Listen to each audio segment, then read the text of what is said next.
more about Bass Smart TV. Make sure to share and subscribe. I don't know. It's some because of social media. Some person may not share. Near Saba, near Sapa, same person. Pachomi and Combra. This is, ladies and gentlemen, I cannot help but reflect on the significance of this moment, as this will be my final opportunity to address the United Nations General Assembly as I enter the closing months of my presidency. Over the past 8 years, I've had the privilege of speaking on several variations of the essential themes that quite properly dominate the deliberations of this global assembly: the condition of humanity and the state of the planet. Serving the people of Ghana, and by extension those of West Africa, Africa, and the world, has truly been the greatest blessing of my life.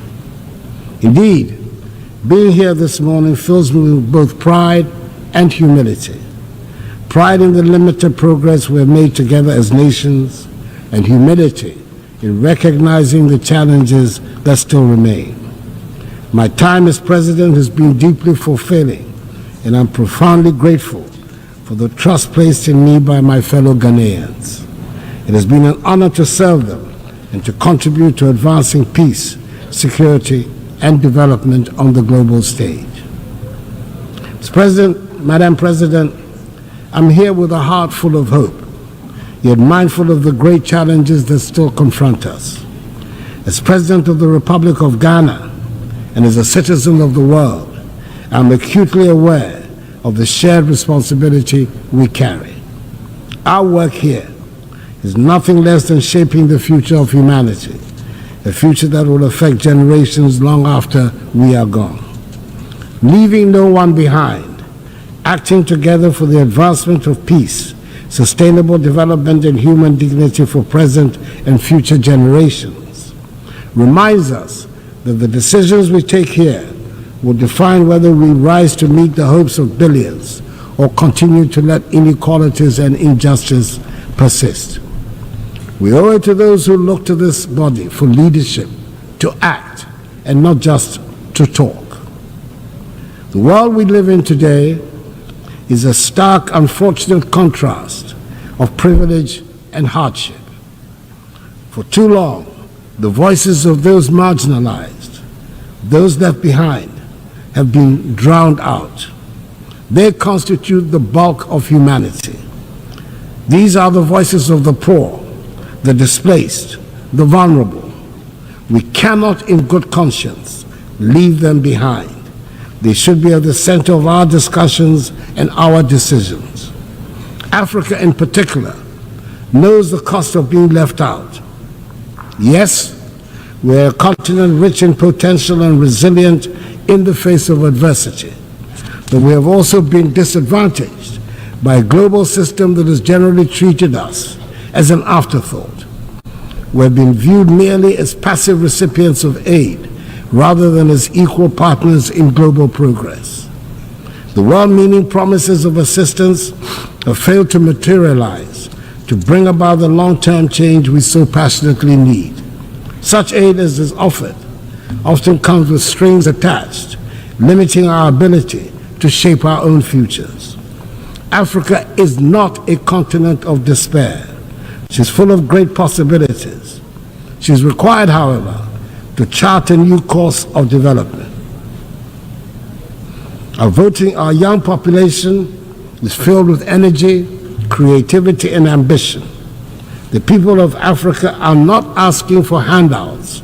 They're demanding opportunities in a new global architecture so they can have access to education, healthcare, and jobs to be able to build better lives for themselves, their families, and their descendants. In Ghana, we've taken bold and decisive steps to ensure that no one is left behind in our national development, and we have shown that it is possible. Our flagship free senior high school policy has benefited 5.7 million young people, many of whom would have been denied the opportunity to learn, to dream, and to succeed.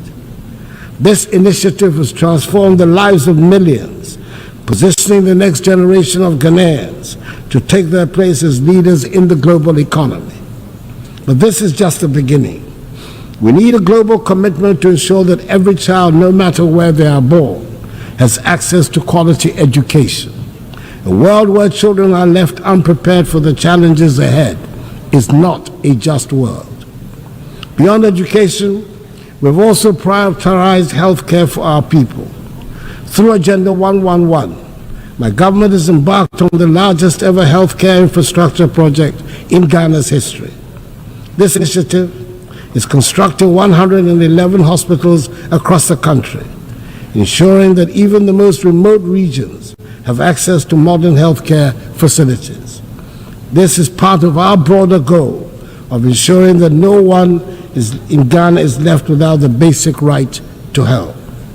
We've also taken significant steps to boost food security and economic growth through the Program for Planting for Food and Jobs. This initiative has improved food production, created jobs, and enhanced incomes for millions of Ghanaians. It is a clear demonstration that with the right policies and investments, we can transform our agricultural sector and ensure that no one goes hungry. In the same vein, our one district, one factory policy is transforming the industrial landscape of the nation, generating the structural transformation of our economy, which is our major strategic objective. And in addition, Ghana has embraced in full the teachings of the Fourth Industrial Revolution and is actively pursuing an agenda of digitalization. Under my administration, we have revolutionized public service delivery by integrating technology into governance. From the introduction of the Ghana card, which has streamlined identification and access to services, to the digitalization of the country's land registry. These reforms have enhanced transparency, efficiency, and accountability. Digitalization has improved the lives of ordinary Ghanaians and has also laid the groundwork for sustainable economic growth in the digital age. And let us not forget the strides we have made in enhancing the rule of law and governance through reforms in the judicial system, strengthening our democratic institutions, and promoting transparency. Ghana continues to be a beacon of good governance in Africa. We have enacted laws and implemented policies that uphold the principles of accountability and ensure that every Ghanaian, regardless of their background, is protected by the rule of law. Madam President, it is impossible to address the challenges of today without speaking of the contradictions that exist within this global institution. We gather here to discuss peace, but wars continue to ravage nations. We speak of justice, yet justice endures. Take the Russian invasion of Ukraine, for instance. Millions of lives have been uprooted. Thousands have lost their lives, and yet the Security Council has struggled to respond decisively, just as it is struggling to make a decisive intervention in the tragic ongoing war in Gaza and the Lebanon. The structure of the Council reflects a world that no longer exists, and its failure to act in times of crisis raises a difficult question. What is the purpose of the Security Council if it cannot intervene when the world needs it most? Reforming the UN Security Council is a matter of fairness and necessity. The current structure, created in 1945, no longer reflects the realities of today's geopolitical and economic landscape. Africa, Latin America, and South Asia remain underrepresented despite their significant influence on global affairs. This lack of representation undermines the legitimacy of the Council's decisions, and the use of veto power by a few permanent members often paralyzes its ability to act effectively during crises. Reform is essential to ensure that the Council is more inclusive, democratic, and responsive to the complex challenges we face today. The world has changed, and the Security Council must change with it to maintain its relevance in promoting global peace and security. For years, I've championed the need to reform the Security Council as per the Ezulwini Consensus, the Common African Position on UN Reform, which calls for Africa to have permanent seats on the Council. It is incomprehensible that a continent of 1.4 billion people has no permanent voice in shaping decisions that affect global peace and security. The time for half measures is over. We need a Security Council that is fit for purpose in today's world. It is heartening, however, that finally the demand for reform has found acceptance by leaders of 2 of the 5 permanent members, President Joe Biden of the United States of America and President Emmanuel Macron of France. Hopefully, the others will soon follow suit. We must also recognize that the fight for peace goes beyond government actions. It is a fight for humanity itself. In Africa, we have often borne the brunt of conflicts, sending our troops to peacekeeping missions with limited support from the global community. While I'm pleased to see the UN now taking steps to finance peacekeeping in Africa, an outcome of Ghana's presidency of the UN Security Council, we must go further. Peacekeeping alone is not enough. We must address the potential causes of conflict, poverty, inequality, and lack of opportunity. True peace comes from investing in education, healthcare, and economic development. However, peace cannot be imposed from the outside. It must be built from within. African nations must take ownership of their security, and the African Union needs to strengthen itself to be able to respond swiftly to threats. Madam President, as I speak today, ongoing developments in West Africa are deeply troubling. Military coups in Mali, Guinea, Burkina Faso, and Niger threaten the democratic progress we have worked so hard to achieve within the ECOWAS community. These coups are stark reminders that democracy is indeed fragile and must be continually nurtured.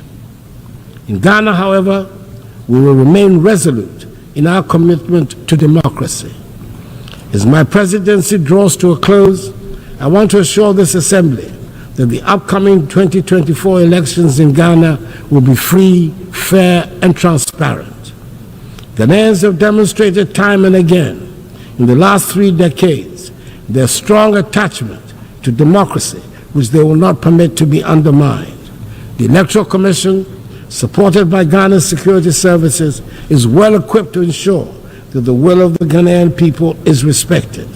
Ghana has long been a beacon of democracy in Africa, and we intend to keep it that way. The 2024 elections will be proof of our enduring adherence to the rule of law, transparency, and the principles of democratic accountability that have guided our nation in recent decades. Madam President, we find ourselves at a pivotal moment in history. The decisions we make today will shape the future of our world. We can choose to act with courage, compassion, and a commitment to leave no one behind, or we can choose inaction and allow the suffering of millions and the degradation of the planet to continue. Let me end by reminding us all that the future is not something that simply happens. It is something we create. We have the power in this room to change the course of history. Let us not shy away from that responsibility. Let us act now, and let us act together. I wish you God's blessings in all your current and future deliberations, and I thank you for your attention. On behalf of the Assembly, I wish to thank the President of the Republic of Ghana.